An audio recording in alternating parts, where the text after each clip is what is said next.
Shoulder joint हमारी body का सबसे मोबाइल जॉइंट है। इसी वजह से सबसे कॉमनली डिस्लोकेट होने वाला जॉइंट भी शोल्डर जॉइंट है। Hi friends, I am doctor Rachit Mehta, arthroscopy, sports injury and joint replacement expert, और आज हम बात करेंगे अबाउट शोल्डर डिस्लोकेशन। सो सबसे पहले let's no what is exactly a shoulder joint. So shoulder joint is a ball and socket joint जो कि glenoid और head of humerus के साथ मिलके बनता है. So important thing to note is जो glenoid होता है वो थोड़ा shallow होता है, जिसकी वजह से हमारे जो shoulder joint है उसकी mobility बहुत ज्यादा होती है. But because of the shallowness of the glenoid, जो stability है shoulder की वो थोड़ी कम हो जाती है. जैसे for example ये एक hip joint है. अब अगर हम इसको देखें, hip बनता है neck of femur, head of femur से with the acetabular socket. अब अगर आप ध्यान से देखो तो this acetabular socket is deep, जिसकी वजह से इस डेप्थ की वजह से बोनी स्टेबिलिटी मिलती है और हिप जॉइंट हमारा स्टेबल रहता है, डिस्लोकेट नहीं करता.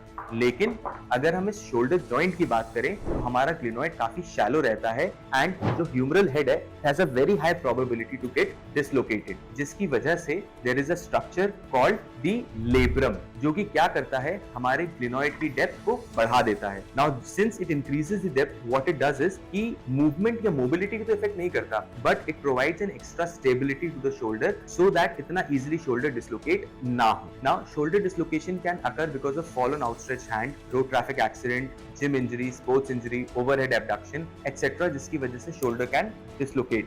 Coming down to symptoms, when a shoulder dislocates, obviously there will always be a history of trauma. Patients will hear a sudden pop and the shoulder का contour change हो जाएगा, pain होगा, patient move नहीं कर पाएगा. अगर कभी भी ऐसा कोई भी symptom किसी को हो, I would highly recommend to immediately go and see an orthopedic surgeon, because in orthopedics कोई भी joint dislocate करता है, that is an emergency and immediately that joint has to be reduced. So shoulder dislocation is an emergency. Now coming down to treatment. So what happens is अगर कोई पहली बार dislocate करता है तो that shoulder, as I discussed, कि it has to be reduced immediately. So उस shoulder को तुरंत close reduction करके एक immobilize कर देते हैं हम in a shoulder immobilizer for about 4 to 6 weeks, जिसके बाद हम shoulder की movement start करते हैं so that shoulder हमारा stiff ना.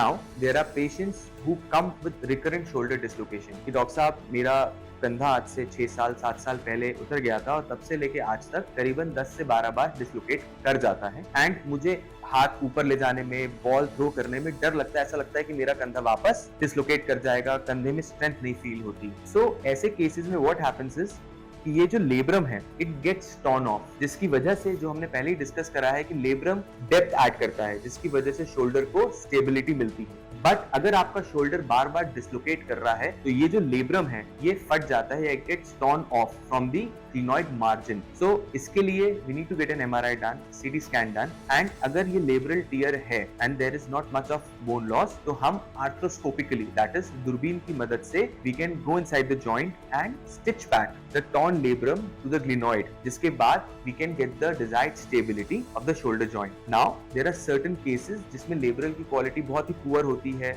multiple times dislocate होता है, या फिर arthroscopic repair के बाद भी there is dislocation और there is excessive bone loss. In certain conditions के लिए there is a procedure called Latarjet, जिसमें हम कोराकोइड प्रोसेस होता है, ये बोनी पार्ट, इसको काट के भी fix it near the glenoid, जिसकी वजह से इसको स्टेबिलिटी मिलती है and it doesn't get dislocated. So अगर आप लोगों को कोई भी शोल्डर पेन या शोल्डर रिलेटेड क्वेरी है, kindly comment shoulder pain and we will get back to you. Thank you.